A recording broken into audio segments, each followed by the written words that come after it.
இப்ப WHO எத்தனை visit வந்து போகணும்னு சொல்றாங்கிறத பத்தியும் அப்புறம் இந்தியா லெவல்ல எத்தனை விசிட் போகணும்னு சொல்றத பத்தியும் நம்ம வந்து பார்க்க போறோம் இந்த வீடியோல. அதுக்கப்புறம் ஒரு ட்ரைமஸ்டர்லயும் என்னென்ன ஸ்கேன் எடுக்கணுங்கிறத பத்தியும் பார்க்க போறோம். ஓகேங்களா? இப்ப ஃபர்ஸ்ட் WHO எத்தனை விசிட் பார்க்கணுங்கிறத சொல்றாங்க. ஃபர்ஸ்ட் விசிட் 12 வாரத்துக்குள்ள ஒரு தடவையாச்சும் பார்க்கணும். ரெண்டாவது ட்ரைமஸ்டர்ல 2 விசிட் பார்க்கணும். ஒன்னு வந்து 20 வாரத்தப்பையும் இன்னொன்னு 26வது வாரத்தப்பையும்.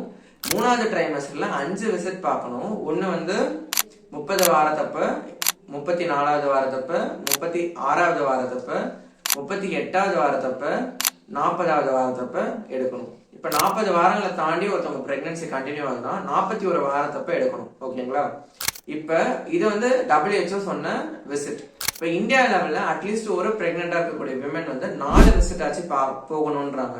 அப்படி போனாதான் அவங்களுக்கு இருக்கக்கூடிய நிறைய காம்ப்ளிகேஷன், நிறைய பிரச்சனைகளை வந்து தவிர்க்க முடியும் அப்படின்றாங்க. ஓகேங்களா? இப்ப என்னென்ன விசிட்ல என்னென்ன பண்ணுவாங்கிறத பத்தி பார்க்கலாம். ஃபர்ஸ்ட் விசிட் 45வது நாள் அப்போ லைக் மென்சஸ் வந்து கொஞ்சம் தள்ளி போனதுக்கு அப்புறம் ஆப்ஸ்டிஷியன் கிட்ட போய் விசிட் பண்றது ஃபர்ஸ்ட் விசிட் சொல்லுவோம். அந்த டைம் அப்ப யூபிடி எடுத்து பாசிட்டிவா இருக்கிறத அப்படியே கண்டினியூ பண்ணுவோம் பிரெக்னன்சிய. எப்படி அது பாசிட்டிவா இருக்குன்னா பீட்டா ஹெச்சிஜியால அது பாசிட்டிவ் ஆகுது. ஓகேங்களா? இப்ப அடுத்து வந்து ஃபர்ஸ்ட் ட்ரைமஸ்டர்ல இன்னும் என்னென்ன எடுப்பாங்கன்னா டேட்டிங் ஸ்கேன் ஒன்று எடுப்பாங்க. டேட்டிங் ஸ்கேன் எதுக்கு எடுக்கிறாங்க அப்படின்னா அந்த குழந்தை வந்து எந்த இடத்துல அட்டாச் ஆயிருக்கு, என்ன மாதிரி அட்டாச் ஆயிருக்கு, அப்புறம் அது கரெக்டான பொசிஷன்ல அட்டாச் ஆயிருக்கா இல்லையா, ஒரு குழந்தையா 2 குழந்தையாங்கிறது வந்து ஃபர்ஸ்ட் ட்ரைமஸ்டர்லயே அந்த இம்ப்ளான்டேஷன்லயே நமக்கு தெரிஞ்சிடும். ஓகேங்களா? அதுதான் வந்து ஃபர்ஸ்ட் ட்ரைமஸ்டர்ல எடுக்கக்கூடிய ஸ்கேன் அண்ட் டெஸ்ட். செகண்ட் ட்ரைமஸ்டர்ல வந்து அதாவது 24ல இருந்து 28வது வாரத்துக்கு நடுவுல ஜங்ஷனல் அந்த வாரத்துக்கு நடுவுல என்ன எடுப்பாங்கன்னா அவங்களோட சிபிசி, ஹெமட்டோகிரிட், RH டைப்பிங், அவங்களோட பிளட் குரூப் எல்லாத்தையும் டெஸ்ட் பண்ணுவாங்க.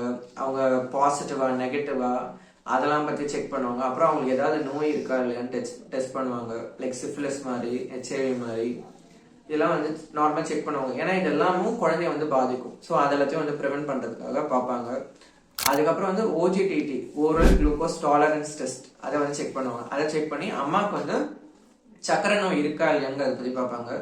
அப்புறம் வந்து அம்மாவுக்கு வந்து பிபி செக் பண்ணி பார்ப்பாங்க. பிபி செக் பண்ணும்போது ஏன்னா 20 வாரத்தை தாண்டி தானே இது எடுக்கிறோம். ஸோ அவங்களுக்கு பிபி வந்து பிரெக்னன்சி அஃபெக்ட் பண்ண போகுதுன்னா கண்டிப்பா 20 வாரத்தை தாண்டி அவங்களுக்கு தெரிஞ்சிடும் அவங்களுக்கு பிபி இருக்கா இல்லையாங்கிறத பத்தி. ஸோ அதுக்காக செக் பண்ணுவாங்க.